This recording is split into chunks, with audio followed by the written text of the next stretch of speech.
The farm families of Cabot Cooperative are happy to be stuck in Vermont. CQ, CQ, CQ. This is Whiskey 1 Victor calling CQ. QRZ. Welcome to Stuck in Vermont, brought to you by 7 Days. My name's Ava Sahlberger, and we are here in Colchester at the Hampton Inn for HamCon, Vermont Ham Radio Convention. Okay. Yeah, thank you. You are 5'9" up here. Very, very strong and clear. Thanks.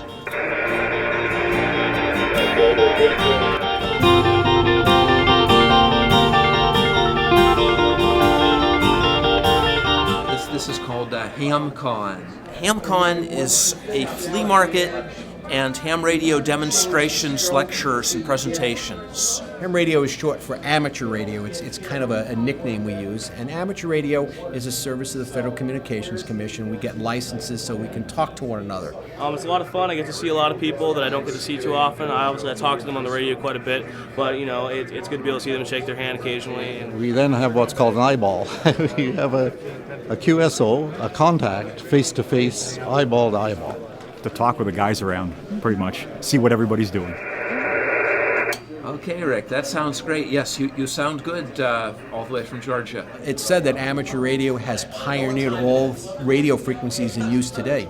Ham radio is a great hobby for someone that likes to talk, likes to meet new people, has any interest whatsoever in electronics.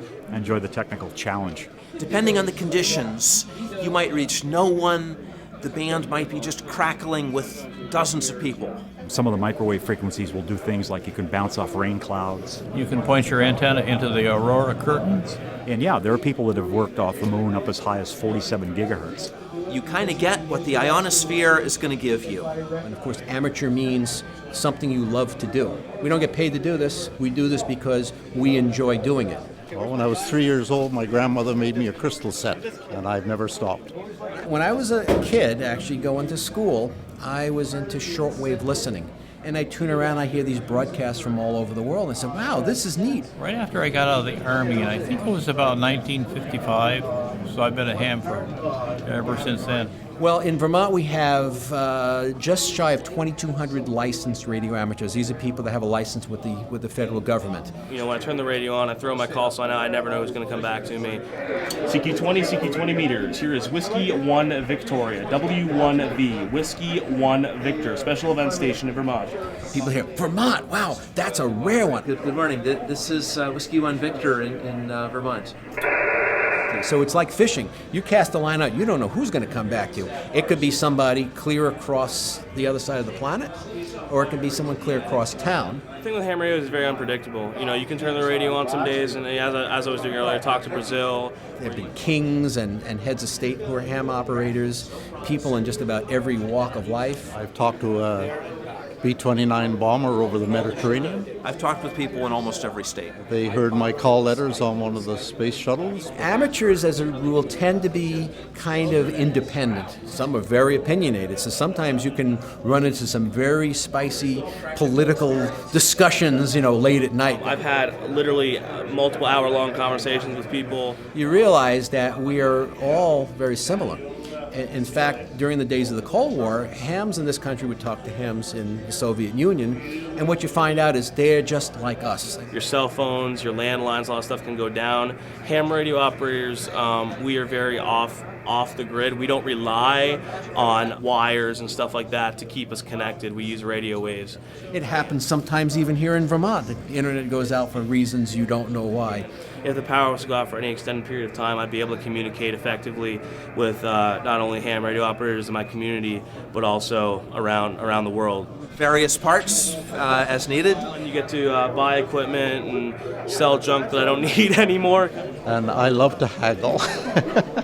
It's a really nice capacitor, and its voltage rating is 1,000 volts. All kinds of different kinds of connectors, wiring, different size knobs, wall warts. This is grounding braid to ground your radio station. I almost set fire to my ham shack one day because the instrument didn't have a fuse. Very high quality coaxial cable. You could find almost anything here to build almost anything you wanted. This is a an FT817. It's the radio we use a lot of hams use in the field. It's tuned 160 meters through 432 megahertz. It's really cool. Just one of those homebrew projects. When I want to show emotion, I can show that with my voice. Whereas texting, what are you going to do? You're going to type LOL and all those little smiley things? I mean, that just doesn't do it for me. That's all for now, and I'm now closing down. I'm clear. V2XL off, out, and gone. Reaching out to you over the airwaves, this is Ava Solberger signing off. We'll get stuck around to you again real soon. It's nice to be indoors for once. Have you ever heard of a flux capacitor? A flux capacitor that measures flux. That's interesting. I've seen a flux meter, but I've never seen a. And I have to watch my language. Have you ever seen Back to the Future? Oh yes, yes, that's right. Yes, okay. Something I own, something we put out there, a product that is made by the farmers and farmer cheese. We go into the store and you see people picking up Cabot cheese, and you're thinking, well, they're getting some of my product. It's a good feeling, that you're putting something out that people want.